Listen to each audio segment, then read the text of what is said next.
Ang espada ay bumagsak ng walang awa sa mga pasilyo ng palasyo ng hari at walang sumigaw, walang sinuman maliban sa isang bata na hindi pa marunong magsalita.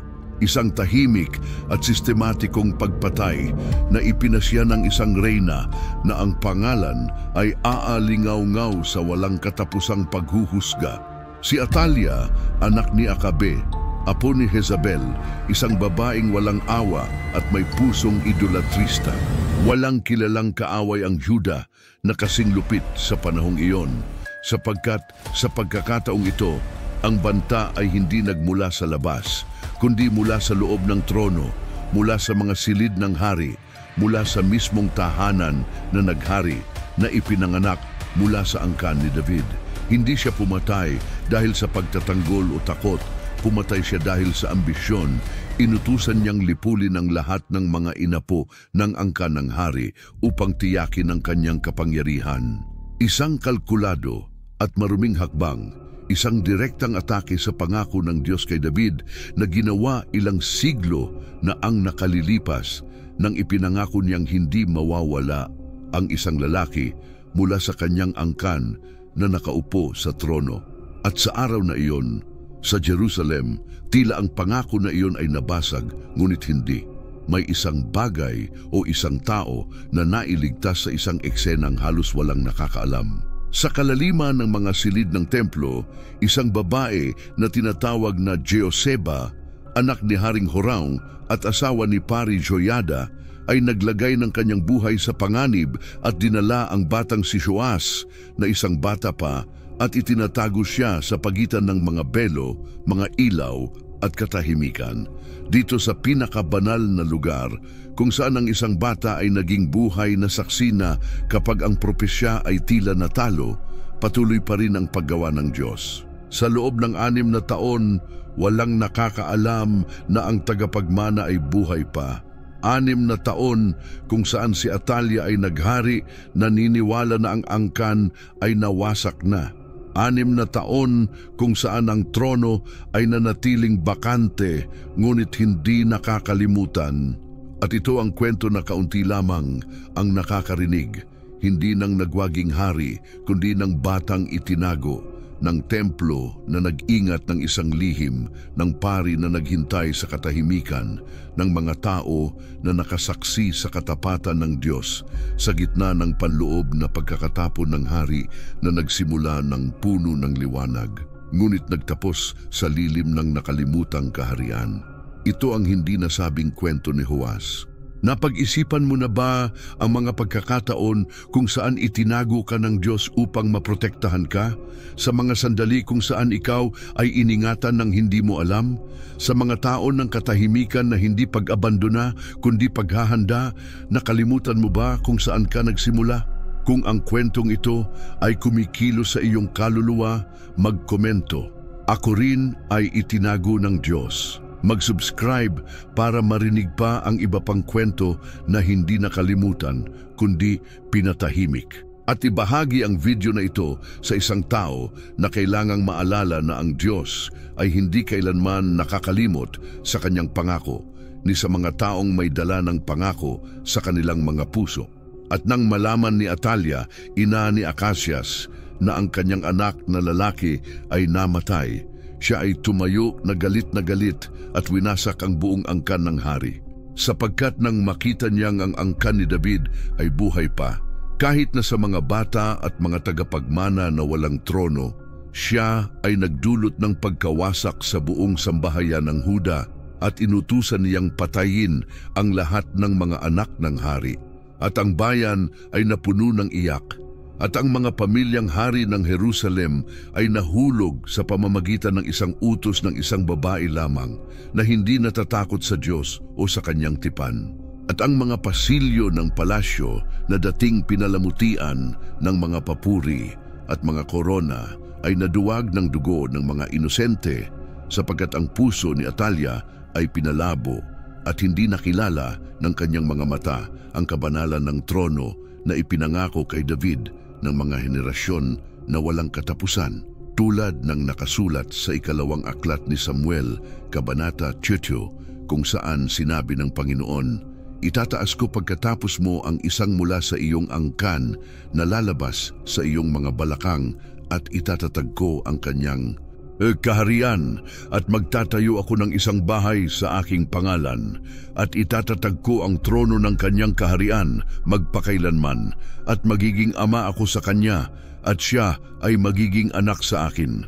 Ngunit ngayon, tila ang pangakong iyon ay isang kasinungalingan dahil ang pagpatay ay kumpleto at ang katahimikan ay bumagsak sa Jerusalem na parang isang belo ng pagdadalamhati at ang mga Levita ay isinara ang mga pintuan ng templo dahil sa takot at ang mga kalye ay puno ng pinipigilang sigaw.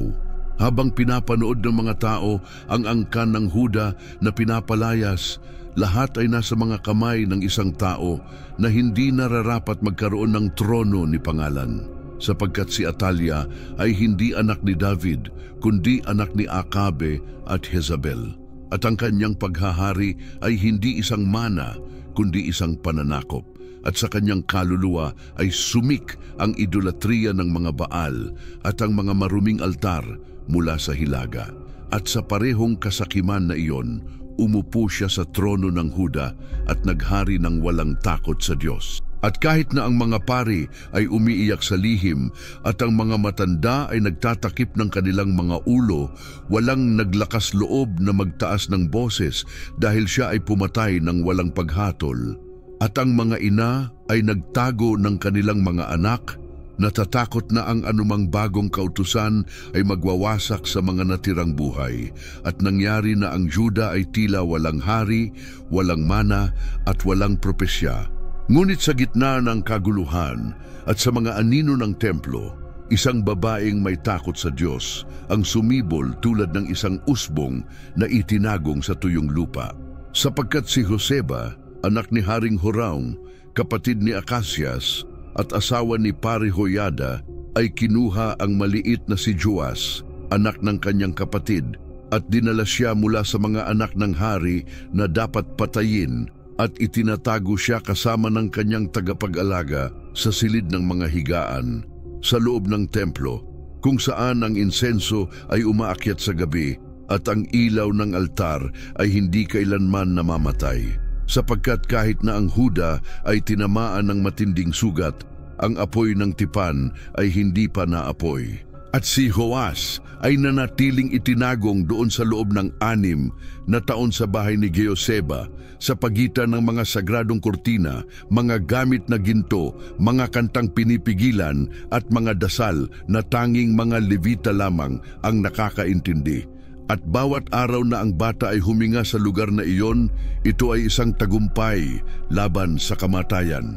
Dahil bagaman si Atalia ay naniniwala na pinawi na ang angkan ni David, ang Diyos mismo ang nag-ingat nito sa pinakabanal na lugar. Ang mga kamay ng kanyang tiyahin at ng pari ay nagsikap na pakainin siya, bihisan siya at turuan siya ng mga pangalan ng kanyang mga magulang at mga lolo't lola. At tuwing gabi, habang si Atalia ay natutulog sa kanyang tinamo na palasyo, ang mga bato ng templo ay bumubulong sa pangalan ni Joas na nagpapaalala sa langit na ang pangako ay buhay pa. At sa ganitong paraan, ang bata ay lumaki ng tahimik tulad ng isang tupa na walang kapintasan, pinalilibutan ng mga solemne na awit ng mga salmo at ng matinding paggalang sa santuaryo. Habang sa labas, ang masamang reyna ay nagpapalawak ng kanyang mga altar kay Baal. Ang mga tunay na propeta ay pinapersecute at ang mga Levita ay pinilit manatiling tahimik. Bagamat ang mga tao ay tila nakalimot sa tipan sa lihim ng templo, ang Panginoon ay nagmamasid sa kanyang pinili. At bawat araw na dumaan ay binilang ng Diyos bilang isang panahon ng paghihintay, sapagkat hindi niya papayagan na ang scepter ay mapalayo mula sa Huda, ni ang tagapagturo mula sa kanyang mga paa, hanggang dumating ang silo at ang mga bayan ay magtipon sa kanya. Dahil ang salita na ibinigay kay David ay hindi mababali. At bagamat ang nalalabi ay isang bata at isang babae lamang, ang kanilang katapatan ay hindi humina. At sa ikapitong gabi ng ika-6 na taon, habang ang mga ilaw ay patuloy na nasusunog tulad ng dati, tumayo si Jehoiada sa gitna ng templo at sinabi sa kanyang asawa na dumating na ang oras na ang kasamaan ay hindi maghahari magpakailanman at ang Panginoon ay mag-aangat ng kanyang pinili sa harap ng bayan upang ibalik ang bumagsak na trono ni David. At habang ang lungsod ay natutulog na walang kaalaman sa kaluwalhatian na nagigising, si Joas ay natutulog na may kababaang loob ng isang hindi pa alam na tinawag siya mula sa sinapupunan upang tuparin ang isang sinaunang pangako. Sapagkat nakasulat sa Isaias Kabanata 9 na isang bata ay ipinanganak sa atin, isang anak na ipinanganak sa atin, at ang gobyerno ay magiging sa kanyang mga balikat, at ang kanyang pangalan ay kamangha-mangha, tagapayo, malakas na Diyos, Ama magpakailanman, prinsipe ng kapayapaan. At bagamat si Joas ay hindi ang Mesiyas, siya ay bahagi ng linya kung saan magmumula ang Mesiyas. At sa gabing iyon, ang templo ay humihinga ng mabigat, na para bang alam na ang oras ng katahimikan ay malapit ng matapos, at ang dugo ng mga inosente ay patuloy na sumisigaw mula sa lupa. At ang mga yapak ng pari ay umuukit sa mga pasilyo ng bato, habang sa labas ang buwan ay nagpapalitaw ng mga anino sa mga tore ng nakamit na palasyo, at ang langis sa lampara ay hindi pa handa. At pagkatapos ay bumaba si Jehoiada sa lihim na silid kung saan naroroon si Joe at pinagmamasdan siya sa katahimikan. Alam na sa maliit na katawan na iyon ay natutulog ang eko ng isang walang katapusang tipan at ang pag-asa ng isang bayan. At hinaplos ang mukha at sinabi ng malumanay, "Hindi pa ito ang oras, ngunit malapit na." At ang bata ay huminga ng malalim na para bang pinipigilan ang salita, nang hindi pa ito nauunawaan, habang ang kanyang tagapag-alaga ay tinakpan siya. At ang tinig ng pari ay nawala sa loob ng mga pader ng santuaryo. At ang mga anghel ay narinig nila at alam na ang tipan ay malapit ng matupad. At kaya't nagsimula ang araw na ang trono ng Huda ay tila napawi, ngunit lihim na tinataka ng isang ilaw na patuloy na nasusunog sa isang lugar na hindi kayang abutin ng mga masama. At habang ang lungsod ng Jerusalem ay nagigising tuwing umaga sa ilalim ng pamamahala ng isang reyna na hindi pinili ng Diyos, hindi umalis ang presensya ng kataas-taasan mula sa kanyang tahanan, sapagkat ang templo ay nanatiling lugar ng kanyang kaluwalhatian kahit na hindi ito nakikita ng mga tao. At si Joas, isang bata pa, ay natututo maglakad sa pagitan ng mga kolumnang tanso at mga kurtina ng pinong linen. Ginabayan ng mapagpasensyang kamay ng kanyang tagapag-alaga at ng matiyagang mata ni Jeoseba na nilalabhan ang mga damit ng bata araw-araw ng mga luha. Alam na sa kanyang mga balikat ay nakatago ang isang tadhana na hindi pa niya nauunawaan. Habang ang mundo sa labas ay sumasamba sa mga altar ni Baal, sa loob, ang bata ay nakikinig sa mga salmo at natututo ng mga pangalan ng kanyang ama at lolo at si David, ang kanyang ninuno. At tuwing naririnig niya ang salitang trono, tumitingin siya sa langit, parang nauunawaan niyang hindi ang lugar na iyon ay para kay Atalia, dahil ang dugo na dumadaloy sa kanyang mga ugat ay hindi pinapalitan ng banyaga, kundi ng sinumang ipinangako ng Diyos na walang kakulangan sa isang tao upang umupo sa trono ng bahay ng Israel. At samantala, si Jehoiada, na isang matuwid na tao at may takot sa Panginoon, ay nanatiling matatag sa panalangin at sa karunungan, tapat na itinaguyod ang lihim, tahimik na tinuruan ang mga Levita at hinihintay ang tamang pagkakataon upang kumilos ayon sa utos ng Diyos. Sapagkat alam niya na ang Diyos ng Israel ay hindi natutulog, at bagamat ang bata ay nakatago sa likod ng isang belo, ang kanyang oras ay ipakikilala tulad ng umaga na sumasabog sa mga bundok.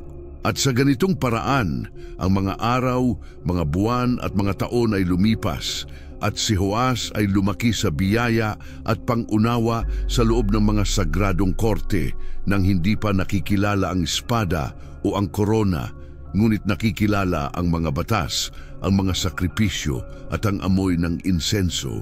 At kapag dumating ang gabi, siya ay humiga sa tabi ng altar habang ang kanyang tagapag-alaga ay bumulong sa kanya na siya ay iniligtas ng Panginoon para sa isang layunin na hindi pa ipinahayag.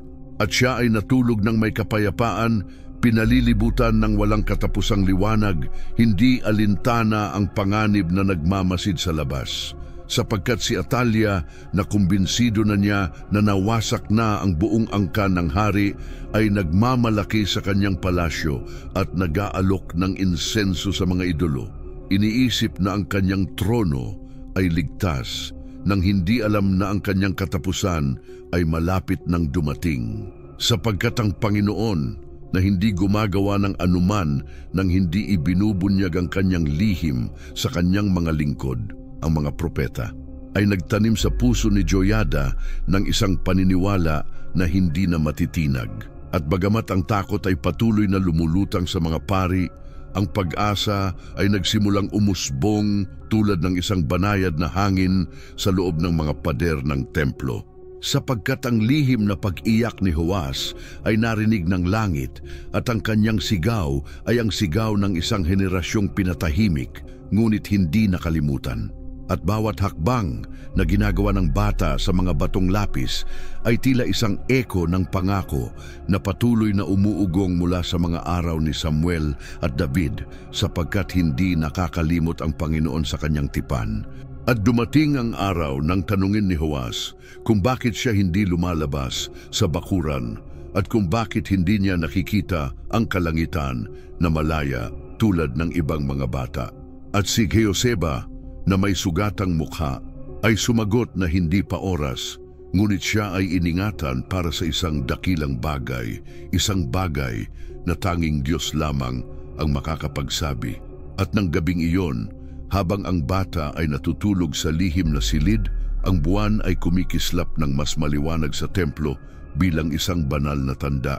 At si Joiada ay tumayo at lihim na tinawag ang 5 tapat na mga tao, mga kumander ng mga unit, mga lalaking hindi lumuhod sa Baal ni hindi ipinagkanulo ang pangalan ng kataas-taasan. At sinabi sa kanila ng may solemne na tinig na dumating na ang oras upang ibalik ang mga bagay na nadungisan. At nang marinig nila na ang anak ni Acacias ay buhay pa, sila ay nahulog at umiyak, nangako ng katapatan hanggang sa kamatayan. Dahil naintindihan nila na ang Panginoon ay iningatan ang isang sanga para sa Huda. Kaya't ang mga plano ay nagsimula sa dilim. Habang si Atalia ay nasa kanyang palasyo, pinalilibutan ng mga inukit na imahen at mga hindi banal na awit. Ang mga tapat ng Panginoon ay lihim na tinatahi ang kaligtasan ng kanyang bayan at bawat araw ay lumalapit sa 7 taon, ang taon ng katuparan, ang taon na itinakda ng langit.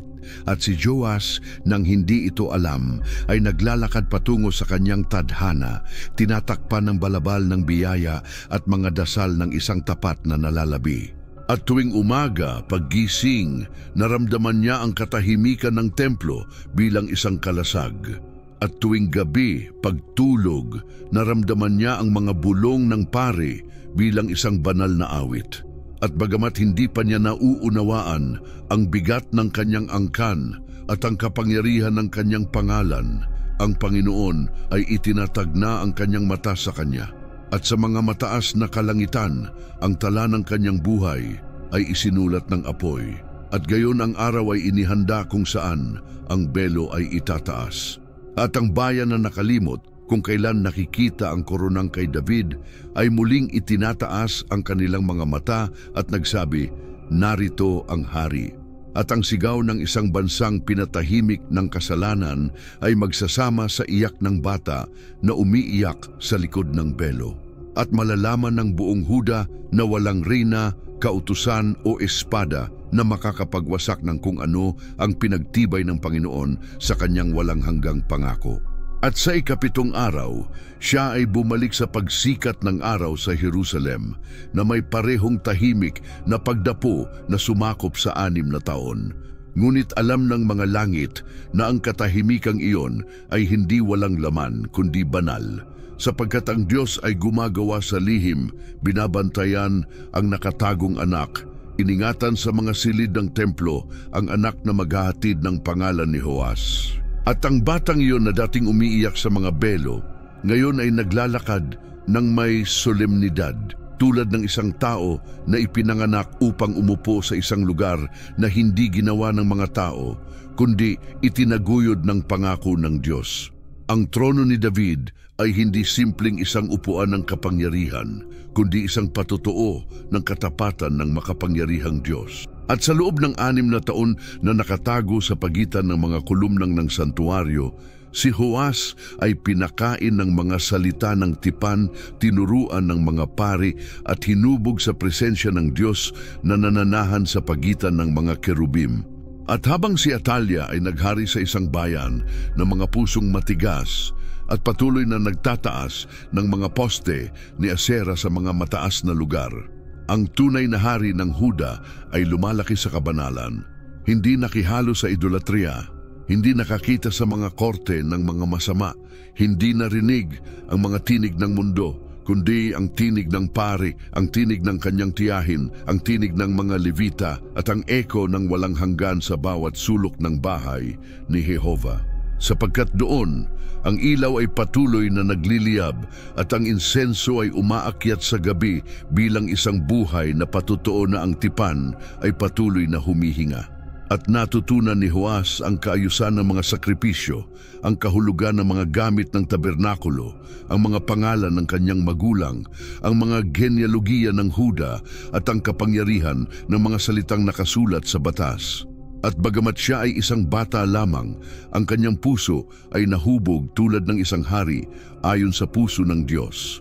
At bawat beses na ang kanyang mga paa ay dumaan sa sahig ng templo, ang mga bato ay tila nakikilala siya bilang ang pinili na nakatago, tulad ng usbong na lalago mula sa puno ni Jesse.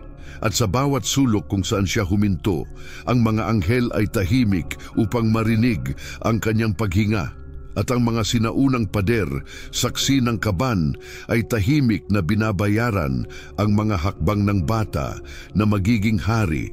At sa panahong ito, hindi tumigil si Joiada sa pag-i-intercede. Hindi tumigil sa pagbabantay, hindi tumigil sa pagpaplano, sapagkat ang pari ay matalino at alam na ang kalooban ng Diyos ay hindi ipinipilit sa pamamagitan ng lakas, ni isinusulong sa pamamagitan ng pagkabalisa.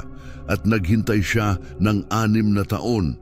6 na taon ng paghahanda sa lihim ng pagsasanay sa hindi nakikita, sapagkat ang panahon ng Diyos ay hindi nasusukat sa pagmamadali ng tao.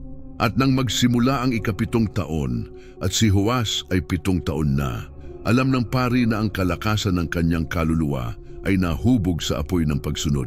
Kaya tinawag niya ang mga kapitan ng mga daan-daang, mga pinuno ng mga karitas, mga tapat na Levita mula sa lahat ng mga bayan, mga magulang ng mga payos na pamilya, at ibinunyag sa kanila ang lihim. At nang makita nila ang bata, sila ay nahulog na may takot at panginginig, at ang kanilang mga mata ay napuno ng luha, sapagkat naintindihan nila na ang Diyos ay iningatan ng ilaw ni David sa kalagitnaan ng dilim, at tinatakan nila ang isang banal na tipan sa templo na nagsasabi, "Buhay ang Panginoon, na ito ang anak ng hari, at siya ay maghahari ayon sa salita ng Panginoon." At ng 6 na taon, ang bayan ay naglakbay sa lilim, walang direksyon, walang liwanag. Ngunit ngayon, sa ika-7 taon, nang matupad ang mga panahon, nagsimula ng magtagpo ang lahat sa eternal na disenyo.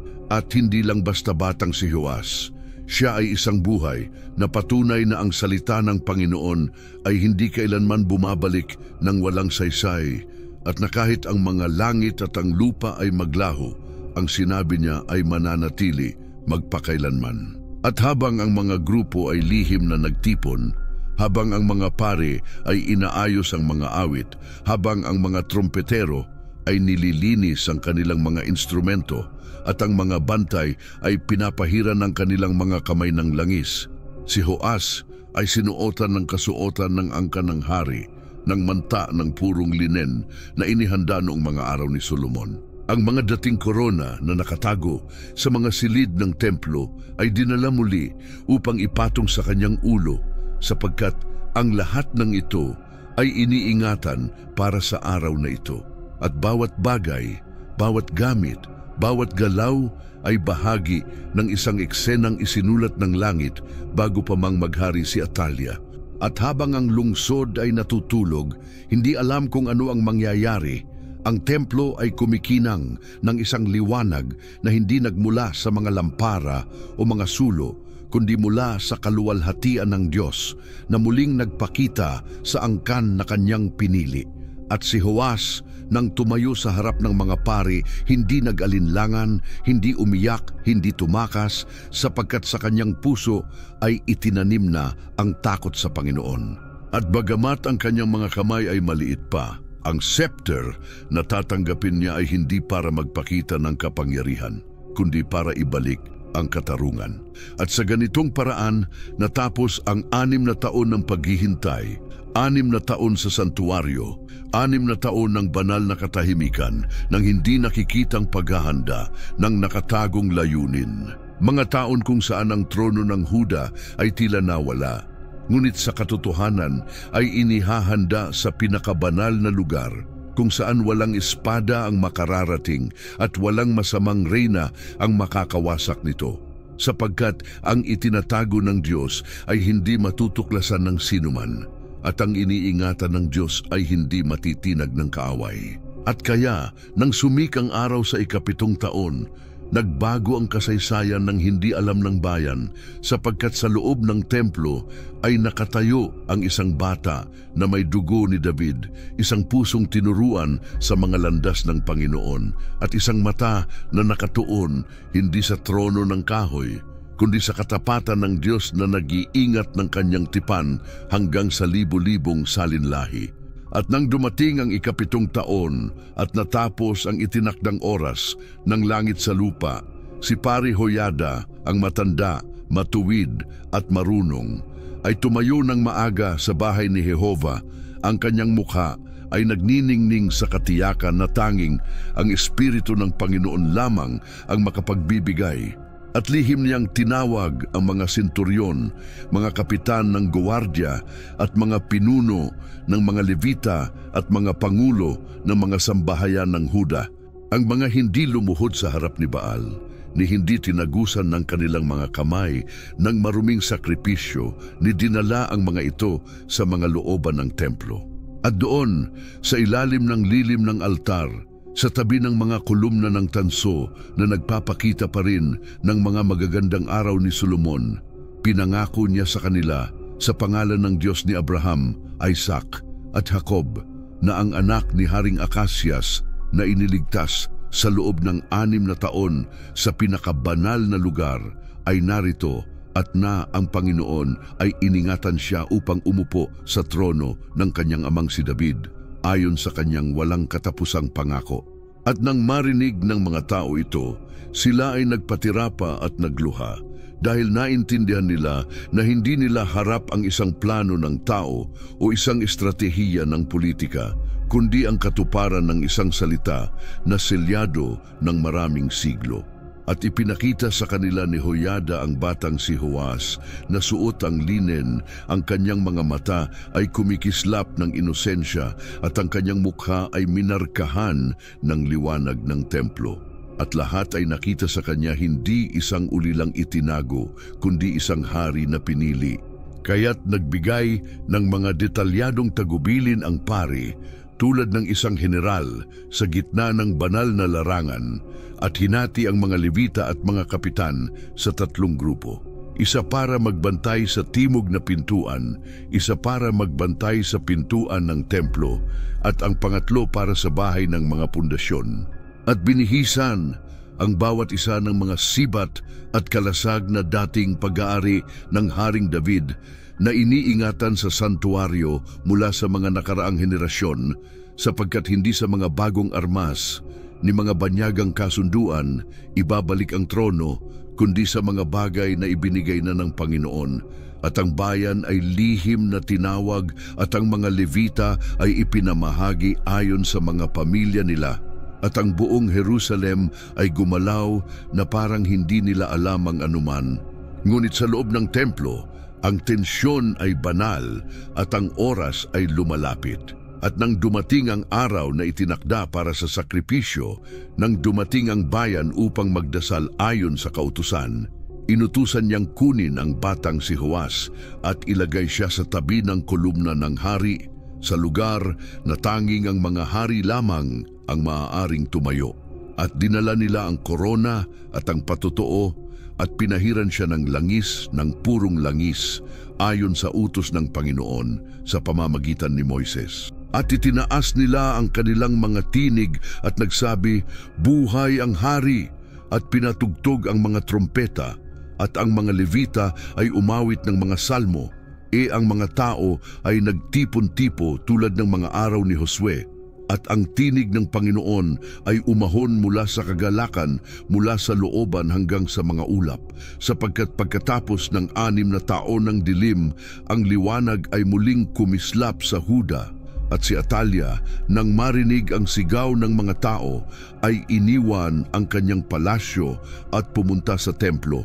At nang makita niya ang batang nakatayo na may koronang nakasuong, at ang mga tao ay nagsasaya, at ang mga pari ng kanyang pagkakasunod-sunod ay hinapak ang kanilang mga damit at sumigaw, "Pagtataksil, pagtataksil!"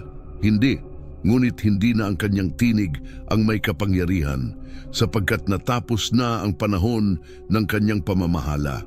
At iniutos ni Joiada sa mga kapitan na ilabas siya mula sa templo upang hindi siya mamatay sa isang banal na lugar.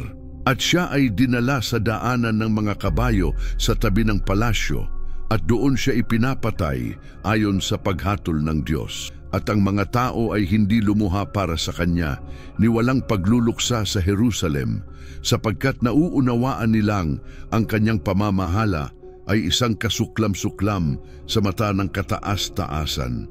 At sa isang araw, ang trono ay naibalik, ang tipan ay binago, at ang korona ay muling naupo sa isang inapo ni David, hindi sa lakas ng mga tao, ni sa sining ng digmaan, kundi sa pamamagitan ng katapatan ng Diyos na nagpapanatili ng kanyang pinili sa lihim at itinaas ito sa tamang panahon.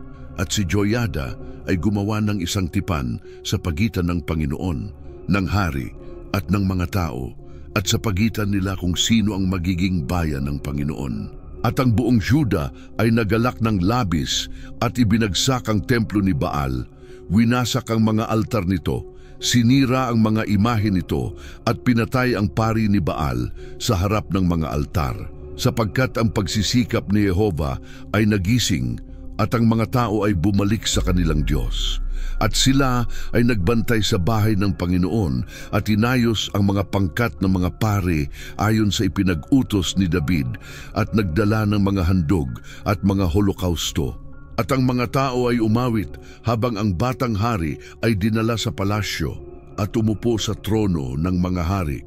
At alam ng lahat na isang bagong panahon ang nagsimula, hindi dahil ang bata ay malakas, kundi dahil ang Panginoon ay muling itinaas ang kanyang ilaw sa Jerusalem. At habang ang mga tao ay nagdiriwang at ang mga pader ng lungsod ay umuugong sa mga awit, si Joas ay tumingin sa mga haligi ng templo, inaalala ang mga araw na naglakad siya sa mga anino nito, at ang mukha ni Joiada ay kumikinang ng kapayapaan ng isang taong natupad ang kanyang banal na layunin.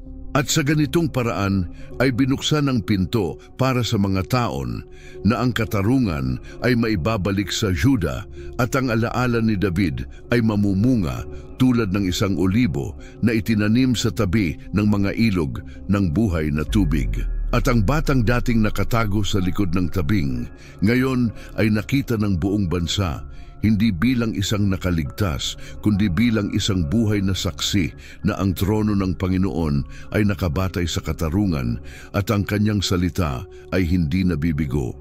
At noon ay ang mga looban ng templo ay napuno ng isang sigaw na hindi nagmula sa kalungkutan o paghatol, kundi mula sa kaligayahang itinubos. Sapagkat sa ika-7 taon, sa araw na itinakda ng karunungan ng Diyos, itinaas ng mga tao ang kanilang tinig bilang isang katawan at nakita nila ng kanilang sariling mga mata ang anak ni David na nagtaglay ng lihim sa loob ng 6 na taon sa likod ng tabing, na pinangalagaan ng katapatan ng isang matuwid na babae at ng pagsusumikap ng isang pari na natatakot sa kataas-taasan.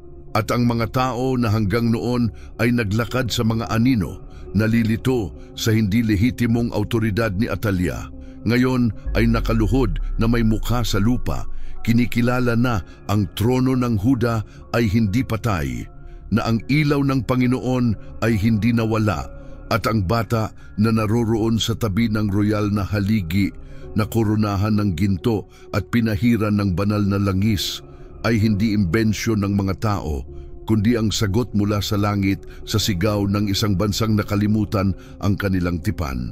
At nang tumunog ang mga trumpeta ng malakas at ang mga Levita ay umawit ng mga awit ni Moises at David, ang mga matanda ay tumangis sapagkat naalala nila ang mga araw ni Solomon at nakita kay Joas ang mga eko ng mga nakaraang kaluwalhatian. At ang mga bata ay sumayaw sa mga looban, sapagkat kahit na hindi nila naintindihan, ang kanilang mga espiritu ay alam na sila ay nasa isang banal na araw, at ang tunog ng mga trumpeta ay hindi tumigil, ni ang mga awit ay hindi nawala, sapagkat ang mga tao ay natakot sa Panginoon at napuno ng kagalakan nang makita nila na ang Panginoon ay pinangalagaan ang kanyang pinili.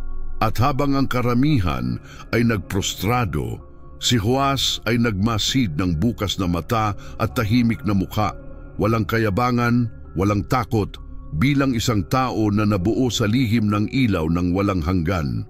At nauunawaan ng mga tao na hindi lamang ito isang usapin ng pagbabago ng kapangyarihan, kundi isang akto ng banal na pagbabalik ng isang hindi nakikitang kamay na nagprotekta sa pangako na ibinigay kay David at ngayon ay tinutupad ito ng walang tulong ng mga hukbo. Walang mga alyansang pantao kundi sa pamamagitan ng katapatan ng kanyang sariling salita. At pinalibutan ng mga Levita ang hari, hindi bilang mga sundalo, kundi bilang mga tagapangalaga ng tipan. At si Joiada, na nakatayo sa kanan niya, ay hawak ang patutuo ng batas ng Panginoon at iniabot ito sa mga kamay ng bata. At muling sumigaw ang mga tao, "Mabuhay ang hari!" Sapagkat sa akto na iyon, nakita nila na ang autoridad ay hindi nanggagaling sa trono, kundi mula sa batas, at na ang siyang naghari sa Juda ay dapat unang maging lingkod ng salita. At nang matanggap ito, niyakap ito ni Joas ng may kababaang loob bilang isang tao na hindi naghahanap ng kaluwalhatian kundi ng pagsunod. At alam ng buong Juda na nagsimula na ang panahon ng pagbabalik loob at sila ay nagsama-sama mula sa templo patungo sa palasyo na may mga awit ng kagalakan at mga lumang awit na nagsasabi, "Pinagpala ang dumarating sa pangalan ng Panginoon." At ang mga kalye ay puno ng mga sanga, insenso at mga salmo at mga sapagkat ang kagalakan ay hindi para sa isang batang hari, kundi para sa katapatan ng isang Diyos na hindi nakakalimot na nag-iingat sa kanyang mga anak sa masamang araw, at muling binubuhay sila mula sa anino sa mga pinili niya. At nang pumasok sila sa palasyo, nakita ng mga tao ang mga bulwagan na dating okupado ni Atalia, ngayon ay nilinis, ang mga imahen ni Baal ay winasak at ang mga paganong altar ay nawasak dahil ang pagsisikap ng mga tao ay nagapoy. At ayaw nilang magkaroon ng anumang bakas ng kasamaan na manatili. At ang hari ay nakaupo sa kanyang trono, at ang mga tao ay tumingin sa kanya ng may paggalang, sapagkat siya ay maliit sa taas, ngunit malaki sa kapalaran. At ang trono ni David na natakpan ng alikabok sa loob ng 6 na taon ay muling kumikislap sa ilalim ng liwanag ng langit. At iniutos ni Joyada na isara ang mga pinto ng templo, hindi upang itago ang isang lihim, kundi upang protektahan ang kabanalan. At inayos niya ang mga tagapagbantay, mga levita, mga musikero at mga nag-aalay ayon sa kautusan na ibinigay ni David sa mga araw ng kanyang paghahari. At ang kaayusan ay naibalik sa bahay ng Panginoon, at ang mga handog ay muling nagsimulang magliyab na may mabangong amoy, sapagkat hindi na ito iniaalay sa mga maruruming altar ni sa mga kamay na nagmamahal sa idolo, kundi sa espiritu at sa katotohanan tulad ng sa mga araw ng nakaraan. At ang buong bayan ay nagalak sapagkat ang katarungan ay bumalik upang manirahan sa kanilang kalagitnaan, at bawat araw si Joas ay lumago sa karunungan, biyaya at takot sa Panginoon. At ang kanyang mukha ay tulad ng isang bata, ngunit ang kanyang kaluluwa ay tulad ng isang matandang pinarangalan ng mga taon. At ang kanyang paghahari sa mga unang panahon ay tulad ng isang espiritual na tagsibol para sa Huda. At ang mga bukirin ay muling namutawi, at ang mga hukom ay naghukom ng makatarungan. At ang salita ng Panginoon ay itinuro sa mga kalye at binasa sa mga sinagoga. Sapagkat kapag ang trono ay malinis, ang bayan ay sumisibol, at ang mga kaaway ng Huda ay hindi mangahas na umatake, sapagkat alam nila na ang Diyos ng Israel ay nasa kalagitnaan ng kanyang bayan. Pati ang mga karatig bansa ay nagpadala ng mga handog, at ang pangalan ni Joas ay sumikat hindi dahil sa pananakop, kundi dahil sa katarungan. Habang ang araw ay nagliliwanag sa mga pader ng Jerusalem, ang mga magulang ay nagsasabi sa kanilang mga anak kung paano ang batang lalaki na nailigtas mula sa espada ay itinanghal sa pamamagitan ng kanang kamay ng Panginoon, at kung paano sa isang araw lamang tinalo ng pagsunod ng isang babae at ng karunungan ng isang pari ang kamatayan. At ang bayan ay hindi tumigil sa pagpapasalamat dahil nauunawaan nilang hindi ito dahil sa kanilang sarili, kundi dahil sa kahabagan ng langit. At bawat taon, ipinagdiriwang nila ang araw na iyon bilang araw ng pagpapabalik ng trono ni David. At tuwing si Joas ay papasok sa templo, tumatayo ang bayan, hindi dahil sa takot, kundi dahil sa pasasalamat, sapagkat nakikita nila sa kanya hindi lamang isang hari, kundi isang buhay na paalala na hindi nagsisinungaling ang Diyos, na ang kanyang mga ipinangako ay kanyang tutuparin, kahit na ang lupa ay magyayanig, kahit na ang mga masama ay maghahari sa isang panahon, kahit na ang gabi ay magmukhang walang hanggan, dahil may isang ikapitong araw, isang banal na araw, isang araw ng pagtubos.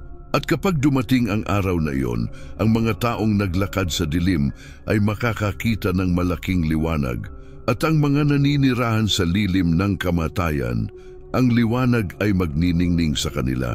At nang ang sigaw ng bayan ay pumuno sa mga looban ng templo, at ang mga awit ng papuri ay umalingaw-ngaw sa mga haligi ng santuaryo, na parang isang ilog na bumabalik sa kanyang takbo, narinig ni Atalia mula sa palasyo ang tunog ng mga trompeta, ang eko ng mga tao, at ang pagbagsak ng isang anunsyo na hindi nanggaling sa kanyang bibig.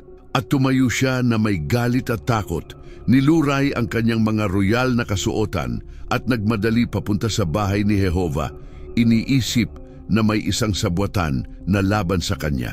Dahil ang konsensya ng mga masasama ay hindi matahimik, at ang nakaw na kapangyarihan ay hindi kailanman matahimik. At nang siya ay pumasok sa mga pintuan ng templo at nakita ang batang si Joas na nakatayo sa tabi ng kolum ng hari na koronahan, napapalibutan ng mga pari at gwardya, at ang bayan ay nagagalak, itinaas ang mga kamay sa langit, nalaman niyang dumating na ang kanyang oras at sumigaw ng malakas na sigaw, "Pagtraidor! Pagtraidor!" Ngunit ang kanyang tinig ay hindi narinig ng may takot, kundi ng may pagkapuot, dahil ang bayan ay tumalikod sa kanya tulad ng isang katawan na nagtatapon ng sakit. Si Joiada, matatag sa autoridad na ibinigay sa kanya ng Panginoon bilang pari at tagapagtanggol ng lahi ng hari, inutusan ng mga kapitan ng guwardiya na kunin siya at ilabas siya sa templo. Sinasabi, huwag siyang mamatay sa banal na lugar, sapagkat ang bahay ni Jehova ay hindi na kailanman madudungisan ng inosenteng dugo, ni ng mga naroroon na kinamumuhian ang kanyang pangalan. At ang mga lalaki ay sumunod ng walang pag-aalinlangan, dahil alam nilang sa oras na iyon hindi sila kumikilos para sa paghihiganti, kundi para sa katarungan. Dinala nila si Atalia sa daan ng pintuan ng mga kabayo malapit sa palasyo, malayo sa mga looban ng Panginoon. At doon, nang walang seremonya, walang panaghoy at walang alaala, siya ay pinatay ng espada at ang kanyang katawan ay naiwan bilang simbolo na ang paghuhukom ng Diyos ay hindi nagtatagal at ang kanyang katarungan ay umaabot kahit sa mga trono na mukhang matatag. At ang bayan ay hindi tumangis para sa kanya, hindi nagsuot ng damit na magluluksa at hindi kumanta ng isang awit ng pagluluksa, dahil naunawaan nila na sa loob ng X na taon ay nabuhay sila sa ilalim ng isang kasinungalingan, sa ilalim ng isang anino na umangkin sa banal. At ngayon, sa kanyang pagbagsak, ang hangin ng Jerusalem ay naging malinis, na parang ang mga madilim na ulap na sumasakop sa lungsod ay nawala sa liwanag ng kataas-taasan. Inutusan ni Ada na linisin ang mga looban, sunugin ang mga kasuotan ng masamang reyna, gibain ang mga imahe ni Baal, at burahin ang kanyang pangalan mula sa mga tala ng templo. At ang lahat ng sumunod sa kanya ay pinalayas o pinatay ayon sa paghuhukom ng Diyos. At ang bayan ay nag-renew ng kanilang tipan sa harap ng altar. Sinasabi, kami ay magiging bayan ng Panginoon at siya ang magiging Diyos namin. At ang templo ay muling nagsimulang huminga ng kabanalan. At ang mga pintuan na minsang tinahak ng kasamaan, ngayon ay binabantayan ng mga Levita na natatakot sa Panginoon. At ang mga ilaw ay sumik ng mas maliwanag, dahil ang puso ng bayan ay pin-purify ng katarungan. At si Joiada mula sa trono, nagmamasid ng tahimik na may paggalang, na alam niyang hindi siya nanalo dahil sa kanyang lakas, ni sa kanyang karunungan, kundi dahil tinupad ng Diyos ang kanyang pangako at nilinis ang bahay ni David ng matibay na kamay at malalim na habag. At ang paghuhukom kay Atalia ay hindi lamang isang parusa para sa kanyang sarili, kundi isang tanda para sa buong Juda, na hindi maaaring maglaro sa banal ni mang-angkin ng anuman na itinatag ng Diyos. Dahil kahit na siya'y maghintay, hindi siya nakakalimot. At kahit na ang masama ay maghahari sa isang panahon, ang kanyang pagbagsak ay tiyak kapag ang langit ay nagdesisyong magsalita. At sa araw na iyon, naunawaan ng bayan na ang bahay ni Jehova ay hindi lamang isang gusali, kundi ang lugar kung saan naninirahan ng Diyos at kung saan nananatili ang kanyang kaluwalhatian at ang kanyang pangalan ay pinarangalan. At mula sa sandaling iyon ay nagkaroon ng bagong takot sa mga naninirahan sa Jerusalem. Hindi takot sa hari, kundi sa Diyos na nag-iingat sa trono. At ang mga susunod na henerasyon ay aalala sa araw na iyon, hindi bilang araw ng koronasyon ni Joas, kundi bilang araw kung kailan inalis ng Diyos ang usurpador at ibinalik ang mana sa tunay na may-ari. At ang mga bata ay matututo na magsabi na tapat si Jehova at ang kanyang tipan kay David ay hindi maaaring masira, at ang mga matatanda ay magtuturo na kapag ang templo ay iningatan sa kabanalan, ang trono ay matatag. At gayon, habang ang katawan ni Atalia ay inaalis ng walang karangalan ni Sepulturan, ang lungsod ay kumanta ng mga salmo at ang mga pari ay nag-alay ng mga sakripisyo na may mga pusong nagpapasalamat at ang usok ay umabot sa langit na may malakas na amoy dahil ang Jerusalem ay naibalik hindi ng makatawid ng tao kundi ng buhay na salita ng Diyos na humuhusga ng tapat at hindi pahihintulutan na ang kanyang kaluwalhatian ay tinapakan. At nang bumagsak ang hapon sa mga pader ng banal na lungsod, si Joas ay yumuko sa altar at ang bayan ay nagpatira pa sa harap niya at ang lupa ay nanatili sa banal na katahimikan dahil ang paghuhukom ay naisagawa, ang trono ay naipinid na at ang kasaysayan ng Huda ay patuloy pa rin na may isang bata sa trono at isang Diyos na nagsasalita pa rin mula sa kanyang templo. At naganap pagkatapos ng pagbagsak ni Atalia at ng pagbabalik ng banal na kaayusan sa Jerusalem na ang bayan ay nagtipon bilang isang tao sa templo mula sa mga pari hanggang sa mga kapitan, mula sa mga matanda hanggang sa mga bata, sapagkat ang takot sa Panginoon ay naibalik sa Juda. At alam ng lahat na walang tipan, walang bayan, at walang tao ay walang presensya, at walang presensya ay walang layunin. Kaya't tinawag ni Pari Joiada, isang matuwid na tao, puno ng Espiritu ng Panginoon, ang buong bayan at ang batang hari Joas sa alay ng Holokausto, kung saan ang apoy ng mga sakripisyo ay patuloy na nasusunog. Itinanghal ang kanyang mga kamay at ipinanukala na ang araw na iyon ay itinalaga upang muling pag-renew ng tipan sa pagitan ni Jehova, ang kanyang pinahiran at ang buong bansa. At tumugon ang bayan na may mga luha at mga awit sinasabi, "Kami ay magiging bayan ng Panginoon at siya ay magiging aming Diyos." Tulad ng sa mga araw ng sinaunang tipan, tulad ng sa tipan ng Sinai, tulad ng mga salita ni Josue, nang sinabi niya, "Ako at ang aking bahay ay magsisilbi sa Panginoon." At doon sa ilalim ng bukas na langit, sa pagitan ng mga haligi ng tanso at amoy ng insenso, isang bagong tipan ang pinagtibay, hindi sa pamamagitan ng dugo ng mga kaaway, kundi sa pamamagitan ng pagkumpisal ng puso ng isang bansa na bumalik mula sa dilim. At si Joiada kinuha ang testigo ng batas at binasa ito ng malakas sa buong bayan mula sa una hanggang sa huli. At ang salita ay tumakbo bilang isang ilog ng paglilinis. At sinabi ng mga tao, "Gagawin namin ang lahat ng sinabi ng Panginoon at hindi kami lilihis mula sa kanan ni sa kaliwa."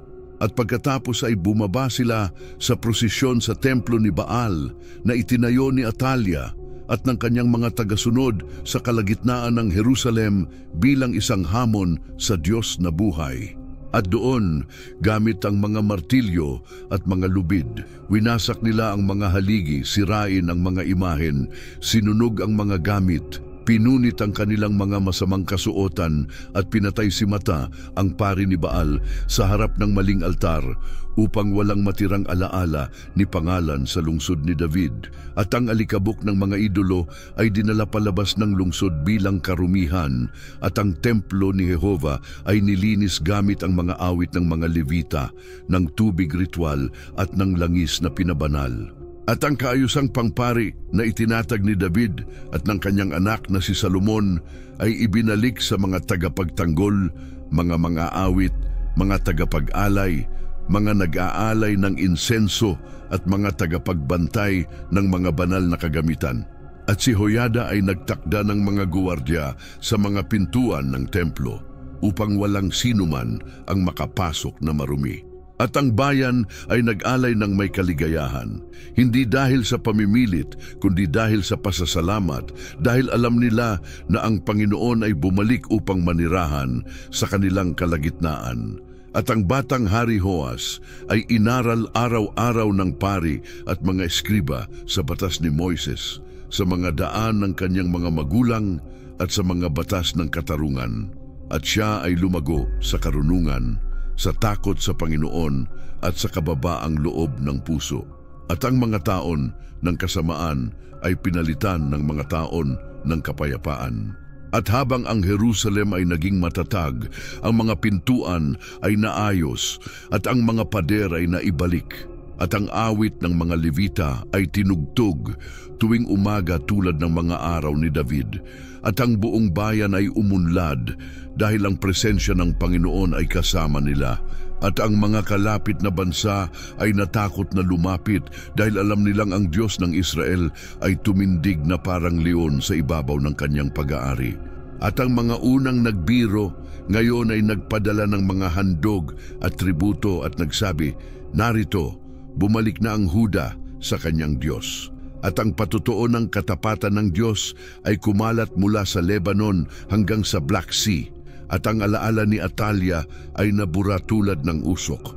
At ang kanyang pangalan ay hindi isinulat sa mga hari, ni nakatagpo ng libingan sa mga pinahiran.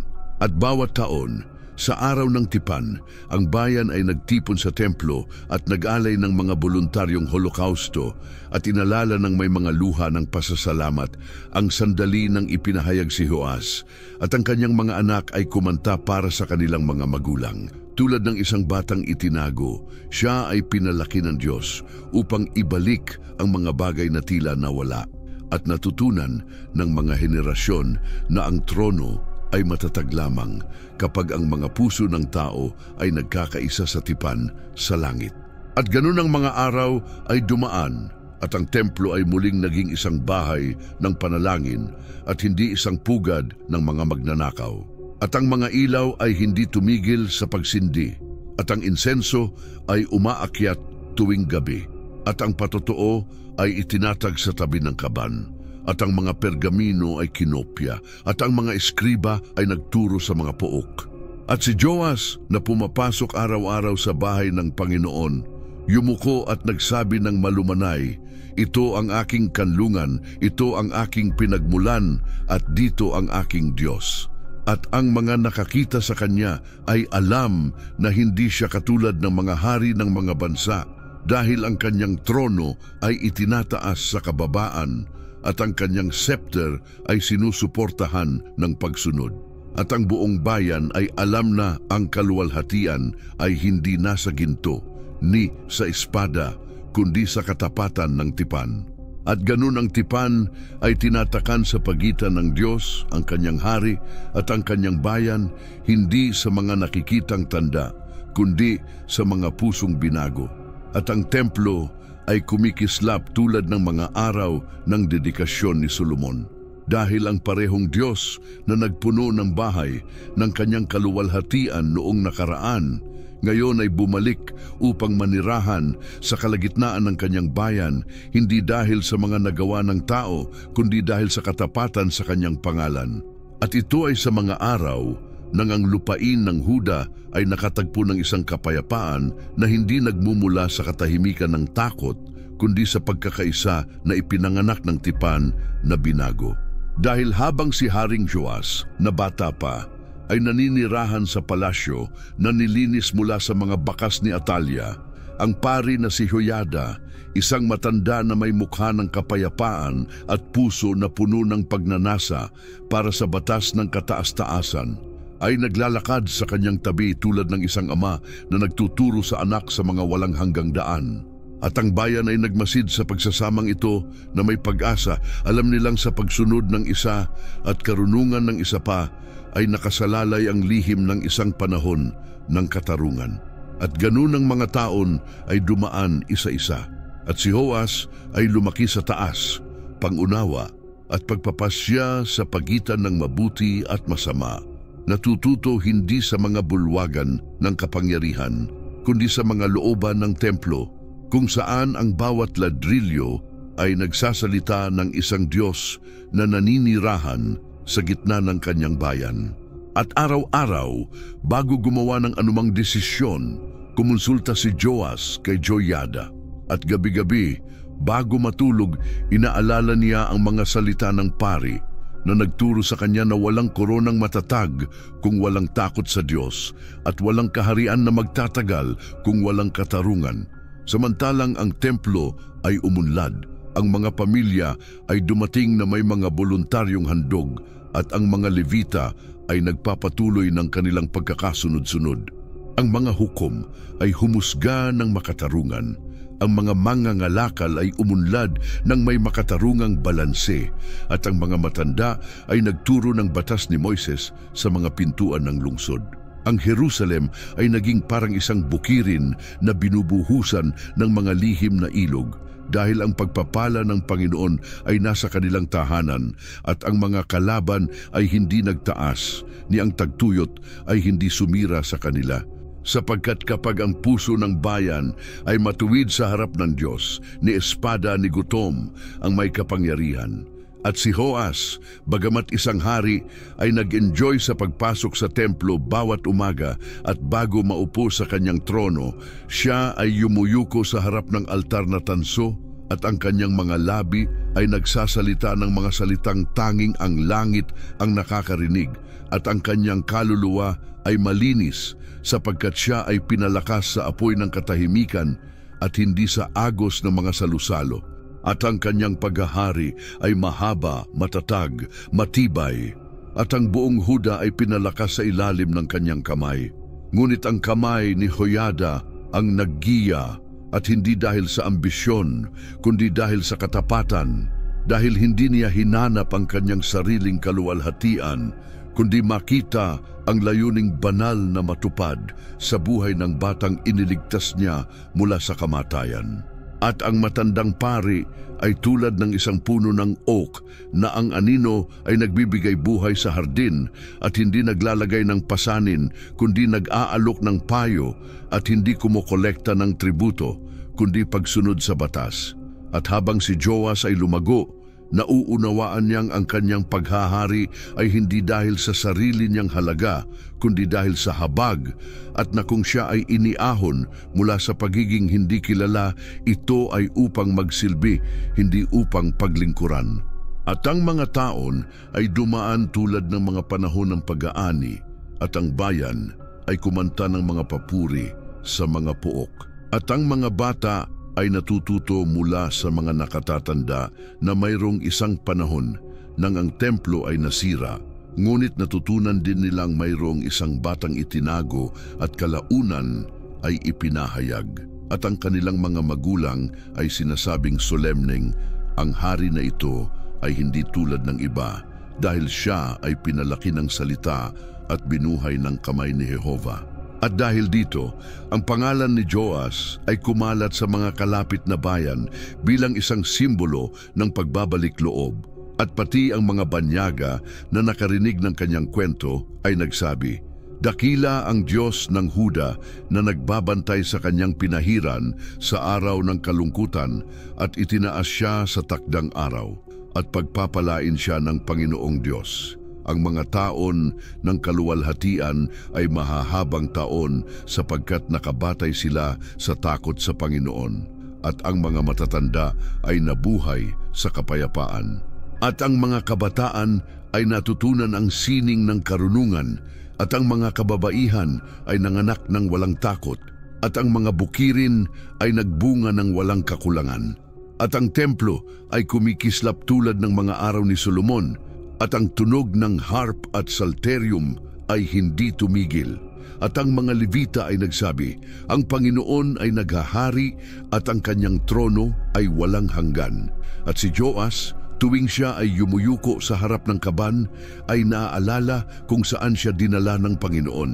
At tinitingnan niya si Joiada nang may pasasalamat, tulad ng isang anak na tumitingin sa kanyang ama. At ang pari, sa mga maraming araw ay nasiyahan, hindi dahil sa mga titulo o parangal, kundi dahil natupad niya ang kanyang tungkulin sa harap ng kataas-taasan. At ganun ang mga taon ng kaluwalhatian sa Juda, mga taon kung saan ang trono at ang templo ay naglakad ng magkasama, kung saan ang hari at ang pari ay nakikinig sa isa't isa, kung saan ang tinig ng Diyos ay iginagalang at ang batas ay ang ugat ng bawat desisyon. At si Joas ay minahal ng bayan at si Joiada ay iginagalang bilang isang matalino. At ang pangalan ni David ay muling umalingaw-ngaw ng malakas sa Jerusalem, hindi dahil sa nostalgia kundi dahil sa katuparan. At ang lahi ng hari na dating tila napuputol, ngayon ay muling itinatag bilang patotoo na ang Panginoon ay nag-iingat sa kanyang mga anak, kahit na ang espada ay humahabol sa kanila. At walang dilim na makapag-aalis ng kung anuman ang kanyang ipinangako na pangangalagaan. At sa pagkakaisa ng batang hari at ng matandang pantas, nakatagpo ang bayan ng kapahingahan. At ang kasaysayan ng Huda ay patuloy na umuusad na may pagpapala ng langit sa lupa at ang naglalagablab na pag-asa na habang may isang pusong matuwid, mananatili ang trono. At nang mangyari na si Joas, na noong mga taon ay nagkaroon ng karunungan na itinanim sa kanyang puso tulad ng isang buto sa mabuting lupa, nagkaroon ng isang banal na sikap para sa bahay ng Panginoon ang kanyang Diyos. Sapagkat tuwing siya ay dumadaan sa mga looban ng templo, nakikita ang mga kurtina na napudpud, ang kahoy na nabali at ang mga gamit na kalawangin dahil sa oras at sa kapabayaan ng mga nakaraang henerasyon. Ang kanyang kaluluwa ay nadurog at ang kanyang espiritu ay nagliyab sa pagnanasa na makita ang kaluwalhatian ng santuwaryo na maibalik tulad ng mga araw ng nakaraan. Kaya tinawag niya ang mga pari at mga Levita at sinabi sa kanila, "Kolektahin ang pera mula sa buong Israel taon-taon at ayusin ang bahay ng inyong Diyos."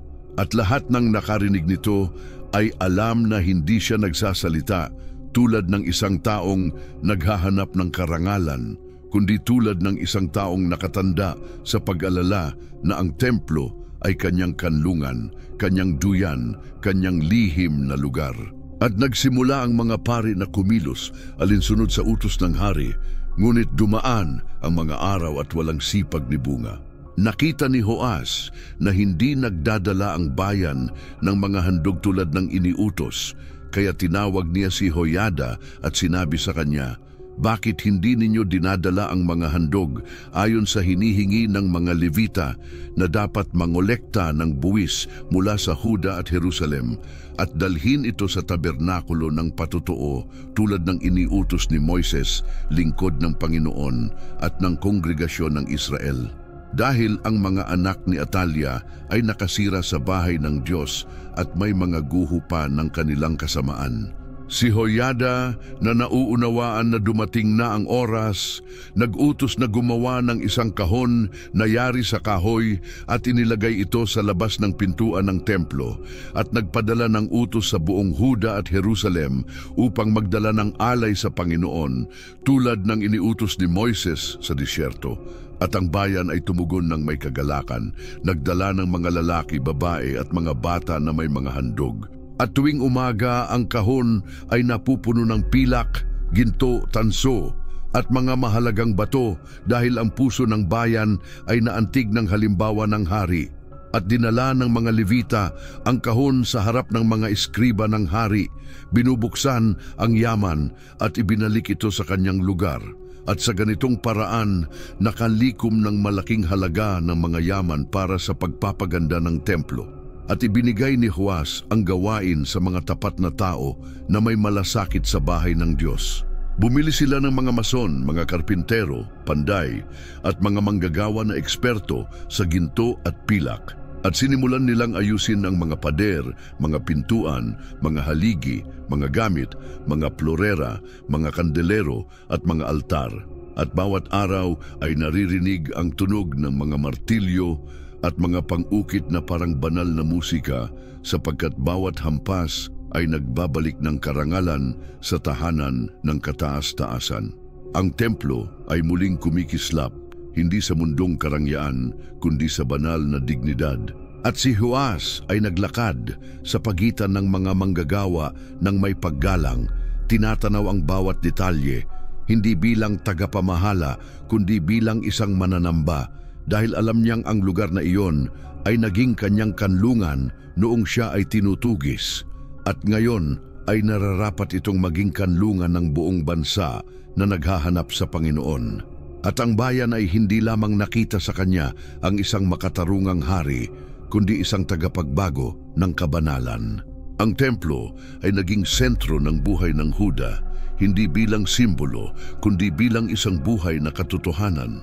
At ang mga sakripisyo ay dumami, ang mga ilaw ay patuloy na nagsindi, ang insenso ay puno ng hangin, at ang kaluwalhatian ng Panginoon ay muling naghanap sa kanyang bahay. At ang mga matatanda ay umiyak nang makita nilang naibalik ang mga lugar na dating pinuno ng mga banyagang imahen, at ang mga kabataan ay namangha sa pagnanasa ng kabanalan.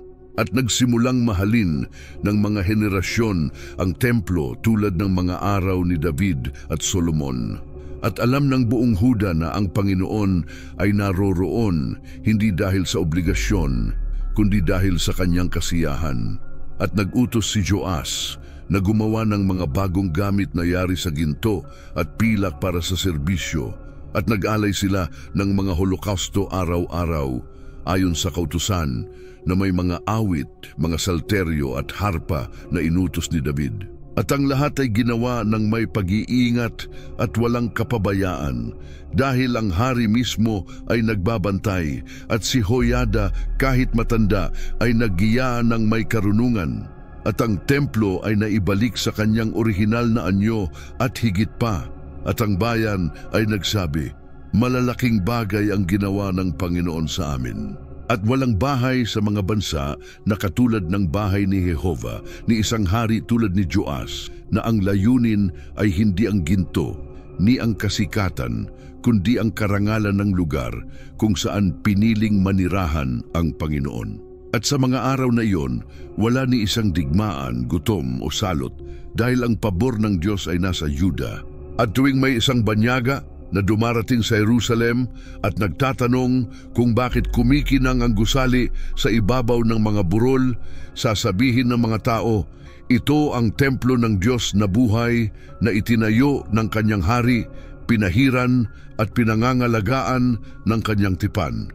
At ganun ang pagpapaganda ng bahay ng Diyos ay hindi lamang isang gawa ng bato at ginto, kundi isang tanda sa bayan na kapag ang puso ay bumalik sa Panginoon, siya ay bumabalik sa kanyang tahanan.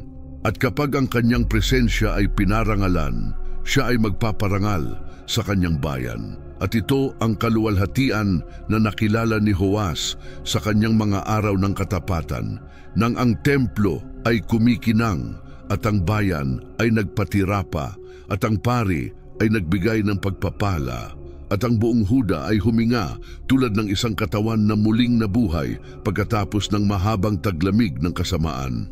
At nang dumating ang panahon ng kamatayan ni Joiada, siya ay matanda at puno ng mga araw.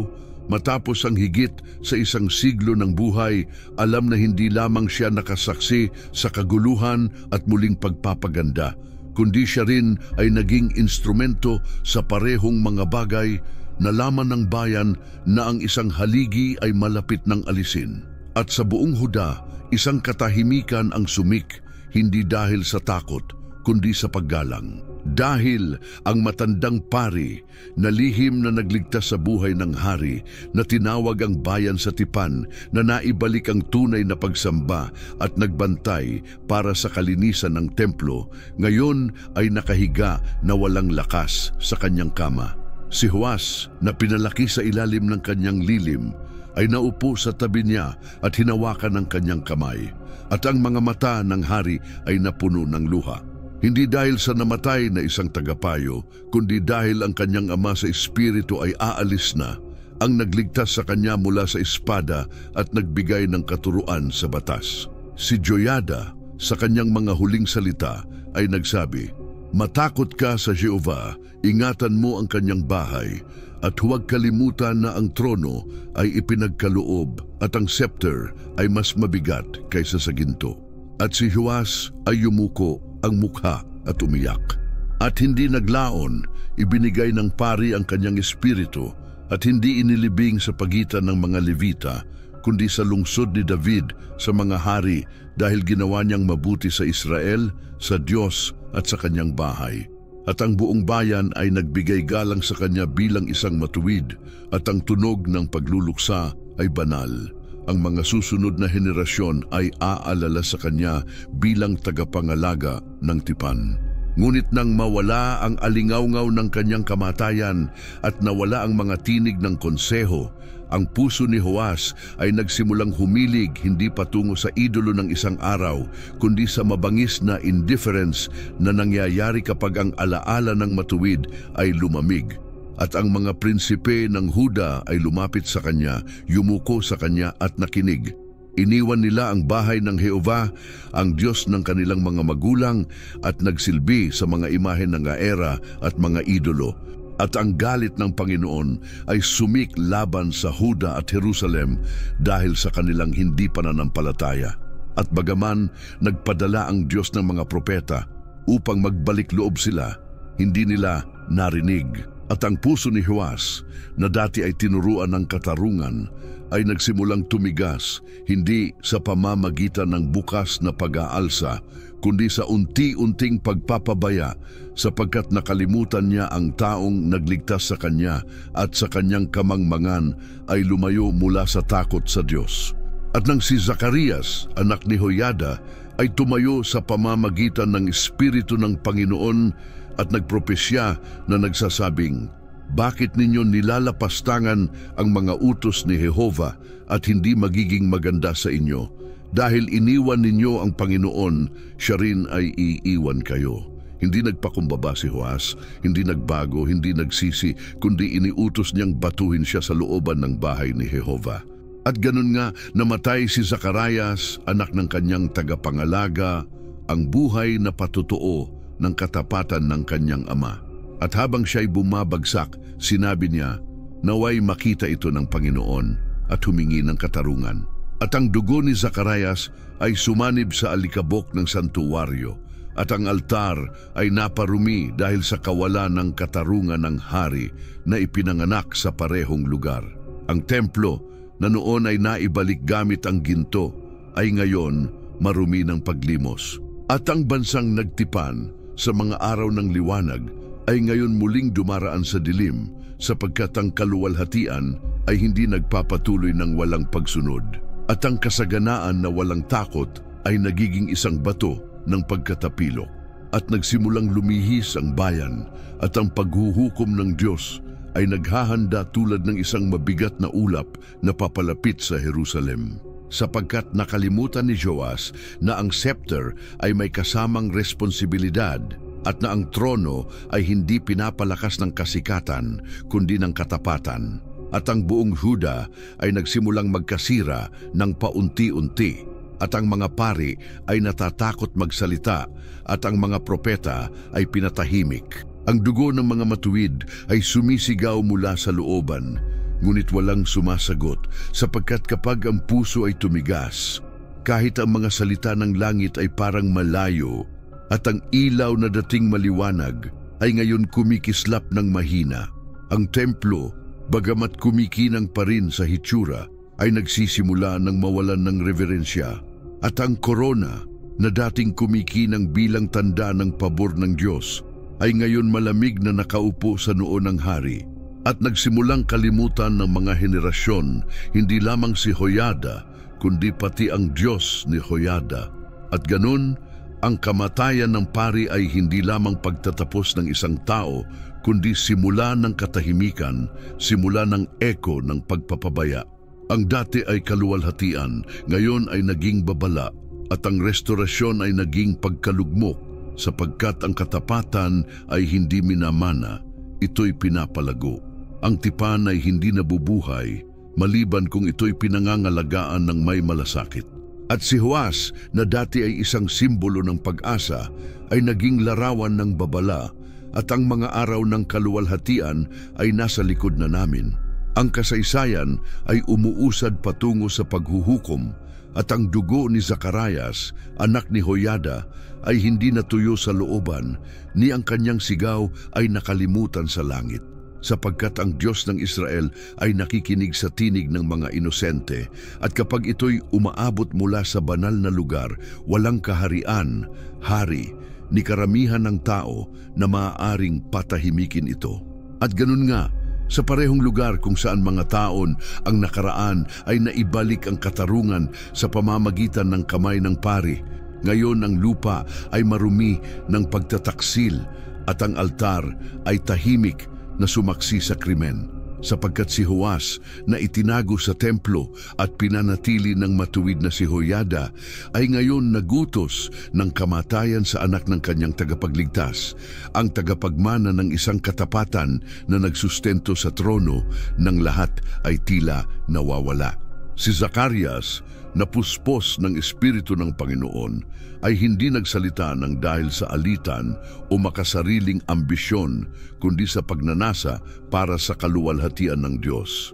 Ang kanyang salita ay maliwanag ng sinabi niyang, "Bakit ninyo nilalapastangan ng mga utos ng Panginoon at hindi mangyayari sa inyo ang mabuti?"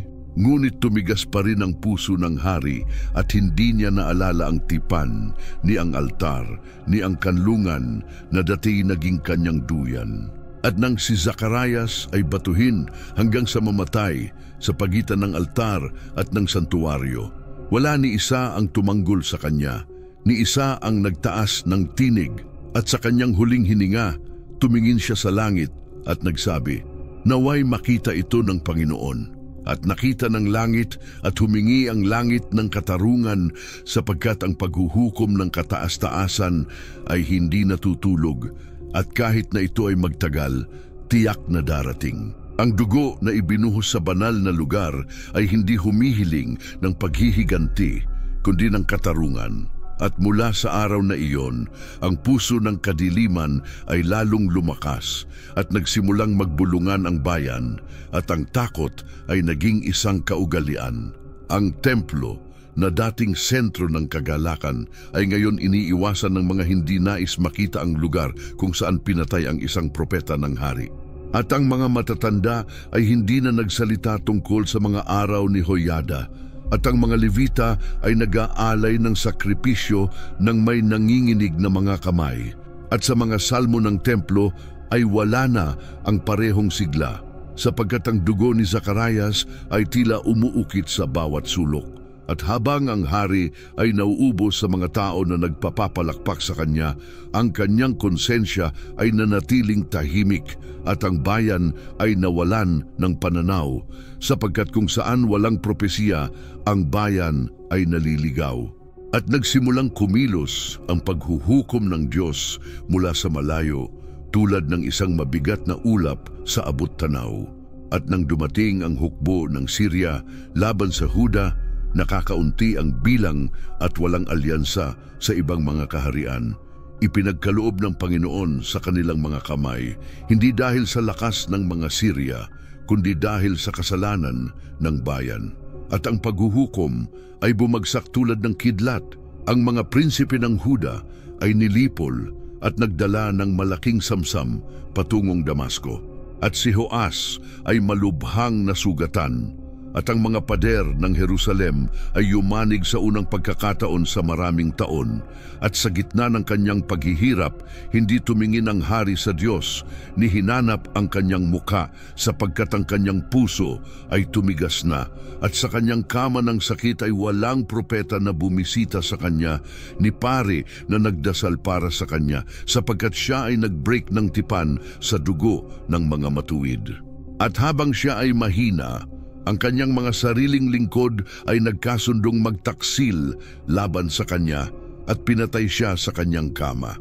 At hindi siya inilibing sa mga libingan ng mga hari, bagaman siya ay naghari sa trono ni David, sapagkat hindi na siya iginagalang ng bayan.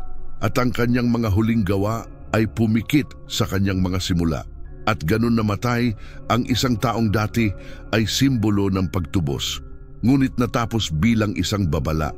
At ang dugo ni Zacarias ay nanatiling isang walang katapusang patotoo, na ang Diyos ay hindi maaaring gawing biro, at kung ano ang itinanim ng tao, iyon din ang kanyang aanihin. At ang buong Huda ay alam na ang kataas-taasan ay nag-iingat sa alaala, na ang kanyang katarungan ay perpekto, at na kahit na ang mga matuwid ay pinatahimik sa lupa, Ang kanilang tinig ay hindi namamatay, kundi umaakyat tulad ng insenso sa mataas na langit at nananatili doon hanggang ito ay marinig.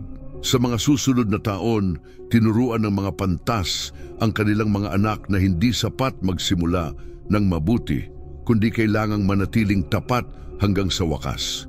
Sapagkat ang korona ay hindi nagtitiyak ng pag-apruba ng Diyos, ni ang templo ay sapat kung hindi iningatan ang puso, at ang mga Levita ay isinulat sa kanilang mga talaan na ang pangalan ni Zacarias ay aalalahanin ng mga henerasyon, at ang kanyang mga salita ay uulitin sa looban ng templo upang ang bayan ay huwag makalimot sa kung ano ang nangyayari kapag ang propesya ay binabaliwala at ang espiritu ng kaluluwa ay tumitigas. Sa mga araw ni Jesus, maraming siglo pagkatapos, ang kanyang dugo ay naalala rin ng sinabi ng Mesyas na sa henerasyong iyon ay darating ang lahat ng dugo ng mga matuwid na naipapasa sa lupa mula sa dugo ni Abel hanggang sa dugo ni Zacarias, anak ni Berekias, na inyong pinatay sa pagitan ng templo at ng altar. At pagkatapos ang iniisip ni Joas na itinagong lihim ay inihayag mula sa bibig ng anak ng Diyos, sapagkat walang kadiliman na makakapagtago ng itinakda ng Diyos upang mailahad. Ang kwento ni Zacarias ay hindi natapos sa kanyang kamatayan, sapagkat ang kanyang patotoo ay nananatiling buhay tulad ng isang apoy na patuloy na nagsisiga, tulad ng isang tinig na sumisigaw, tulad ng isang sugat na hindi gumaling. At lahat ng nagbabasa at nakakaunawa ay manginig, lahat ng nag-uukit ng kapangyarihan, sapagkat ang dugo ng matuwid ay patuloy na sumisigaw mula sa alabok. Sa mga huling araw ng paghahari ni Joas, nang ang kaluwalhatian ng kanyang kabataan ay hindi na kumikislap at ang alaala ng restorasyon ay nawala tulad ng hamog sa ibabaw ng mga bundok, ang mga puso ng bayan ay nahati at ang mga pader ng Jerusalem ay nagsimulang mag-crack, hindi dahil sa mga panlabas na kaaway, kundi dahil sa panloob na pagkasira. Sapagkat ang hari na dating itinago sa templo at pinahiran sa tunog ng mga trumpeta ng kagalakan, ay ngayon naghari ng walang takot, walang katarungan at walang alaala. Ang mga sugat na dulot ng dugo ni Zacarias ay hindi gumaling, ni ang altar ay nakamit ang kapayapaan ng mga araw ng tipan. At kahit na ang templo ay nandun pa, ang kanyang mga awit ay pinipigil at ang kanyang mga sakripisyo ay naging mekanikal. Sapagkat ang espiritu na nagtulak sa restorasyon ay namatay sa kamatayan ng matuwid na si Joiada. At si Joas, na pinaligiran ng mga tagapuri at mga masamang prinsipe, ay tumigil na makinig sa tinig ng mga propeta at hindi na kumonsulta sa Panginoon tulad ng sa mga araw ng kanyang kabataan. At ang bahay ni David ay nagsimulang humina mula sa loob. Ang Panginoon na nagkaroon ng habag sa mga araw ng katapatan ay ngayon ay nagtago ng kanyang mukha at pinayagan na dumating ang paghuhukom mula sa hilaga. At si Razael, hari ng Syria, ay pumaroon laban sa Yuda at inikot ang Jerusalem. Bagamat hindi siya dumating ng may malaking hukbo, ang takot ay bumagsak sa lungsod tulad ng anino ng kamatayan, sapagkat ang Diyos ay ibinigay sila sa kanilang mga kamay. Ang hukbo ng Huda na dating nagalak sa kapangyarihan ng kataas-taasan, ngayon ay nanginginig na parang mga tambo sa hangin. At si Joas, sa kanyang pagkabalisa, ay kinuha ang lahat ng mga bagay na banal na natitira sa templo, ang ginto, pilak, mga banal na sisidlan, ang mga yaman ng bahay ng Panginoon at ng bahay ng hari, at ipinadala ito bilang handog kay Razael upang bilhin ang kanyang pag-atras. At ganun nga ang kaaway ay umalis, hindi sa pamamagitan ng pananampalataya ni sa kapangyarihan, kundi sa pamamagitan ng suhol. Naunawaan ng bayan na ang kaluwalhatian ay itinabi. Ang mga matatanda ay nagtakip ng mga sarili ng abo at ang mga Levita ay tahimik na umiiyak, sapagkat alam nila na ang bahay ng Panginoon ay ninakaw ng parehong tao na sa kanya'y nailigtas. At ang batang dati ay pinahiran sa haligi, ngayon ay ipinagpalit ang mga yaman ng templo upang iligtas ang kanyang buhay. Sugatang-sugatan sa kaluluwa at sa katawan, siya ay nagtago sa kanyang palasyo, ngunit doon ay hindi pa rin siya nakatagpo ng kapahingahan. Sapagkat ang kanyang mga lingkod, nang makita ang kanyang pagbagsak, ay nagplano laban sa kanya at siya'y pinatay sa kanyang kama. At siya ay namatay ng walang karangalan, walang awit, walang pagluluksa. Hindi siya inilibing sa mga libingan ng mga hari, sapagkat hindi na siya iginiit ng bayan at ang kanyang mga huling gawa ay pumikit sa kanyang mga simula. At ganun namatay ang batang dating simbolo ng pag-asa, ang hari na nag-restore ng templo, ang nakatagong tagapagmana ng lahi ni David, namatay na nag-iisa, nakalimutan, at ang kanyang pangalan ay naging isang babala. Alam ng buong Huda na hindi sapat magsimula sa kaluwalhatian kung ito'y magtatapos sa pagsuway at na ang trono ay hindi kayang suportahan ang puso na lumilihis dito. Ang Panginoon na nag-iingat ay nangangailangan din ng alaala. Ang Panginoon na nagbabalik loob ay nangangailangan din ng pagpapatuloy. At ang Panginoon na nagkorona sa atin ay maaari ring alisin ang ating karangalan kung ating ipagwalang bahala ang dugo ng matuwid. Ang dugo ni Zacarias ay patuloy na nagsasalita hindi upang magbigay ng paghatol, kundi upang paalalahanan tayo na ang ating buhay ay nakasulat sa isang altar, hindi ng bato, kundi sa kaibuturan ng ating konsensya. Kung na ngayon, alam mo na nagsimula ka tulad ni Joas, ngunit nakalimutan ang iyong nakita sa templo, ito ang oras upang bumalik, upang ibalik hindi ang mga pader, kundi ang iyong alaala, upang muling yumuko sa lugar kung saan ka itinayo, sapagkat ang templo ay bukas pa, ang altar ay maaari pang budburan ng mga luha, at ang korona, kung naibalik sa pagsunod, ay muling kumikinang. Kung ang kwentong ito ay tumama sa iyong puso, magkomento. Ayokong kalimutan ang ginawa ng Diyos para sa akin. Pagkatapos ay malalaman namin na mayroong mga taong nag-iingat ng alaala sa kabila ng ingay. Ibahagi ang kwento sa isang tao na nailigtas din at kailangang muling maalala.